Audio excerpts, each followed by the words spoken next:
Welcome back to This Day in Scottish History. I'm your host, Colin MacDonald.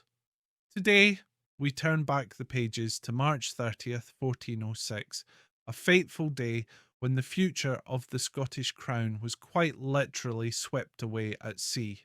This is the story of the young James Stewart, heir to the Scottish throne, just 12 years old, who, in a twist of fate, found himself captured off the coast of Yorkshire by English pirates.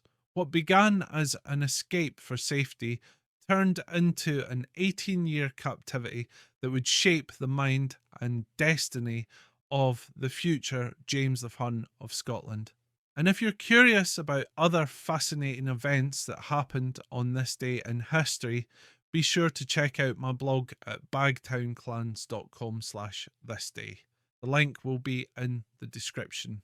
To understand this extraordinary tale, we need to look at the perilous state of Scotland in the early 15th century. King Robert III, James's father, was a frail and ineffectual monarch in a country beset by factional strife. The real power had fallen into the hands of Robert Stewart, Duke of Albany, James's own uncle. James's older brother, David, Duke of Rothesay, had died under mysterious circumstances while in Albany's custody just a few years earlier, a death many believed was no accident. Fearing for his own life and recognising the danger posed by Albany's ambitions, King Robert made a desperate decision to send his only surviving son away to safety. The plan was to smuggle James to France, a traditional ally of Scotland, where he would be educated, protected, and raised away from the deadly intrigues of Scottish politics. Disguised and accompanied by the Earl of Orkney and a handful of trusted companions, young James boarded a ship bound for the continent in March 1406, but fate had other plans. Just off Flamborough Head in Yorkshire, the vessel was intercepted, not by a naval force, but by English pirates, rogue seafarers who were quick to realise the value of their young prisoner. Instead of being ransomed or released, James was handed over to King Henry IV of England. The king was reportedly delighted. After all, having the Scottish heir in custody was a political windfall. Though Scotland and England had a fragile truce at the time, this act shattered any pretensions of peace.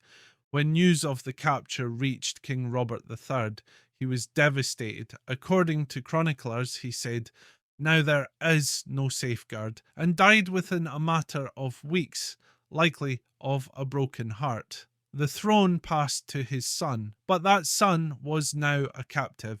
James was held in England for the next 18 years, but his captivity was not a dungeon-bound sentence.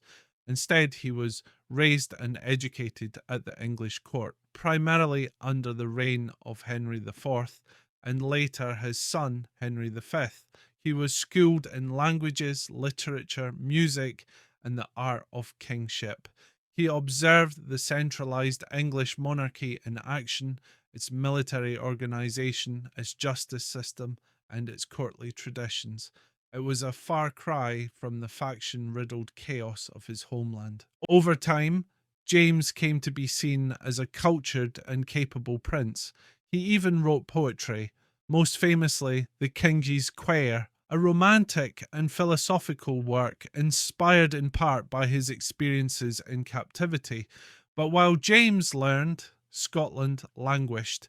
His uncle Albany ruled as regent, and many in the Scottish nobility began to see the long absence of their rightful king as a permanent arrangement. And then, in 1424, everything changed. After years of negotiation and a hefty ransom paid by the Scots, James was finally released.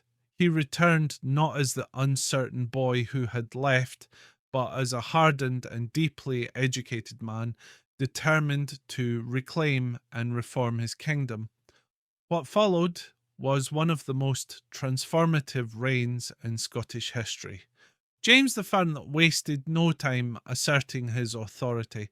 He cracked down on the power of the nobility, reformed the legal system, and brought a sense of order to a nation long ruled by self interest and division. His English influenced court brought culture and learning to Scotland, but also a new standard of royal control, one that didn't sit well with everyone. His reign ended violently in 1437 when he was assassinated by a faction of nobles in a grisly plot. Yet his legacy lived on in the centralised vision of Scottish kingship he tried to build. So, on this day, we remember the capture of a boy who would become a king, a moment of crisis that became a crucible, transforming James Stewart into James I of Scotland. A tale that reminds us that even in captivity, a future can be forged and a crown can be claimed. Thank you for joining me today on this day in Scottish history. I hope you've enjoyed this tale of peril, politics, and the unexpected journey of a king. Don't forget to check out my blog for more historical events at bagtownclans.com/thisday. Tune in tomorrow for another journey through Scotland's remarkable past. I am Colin MacDonald. Haste you back.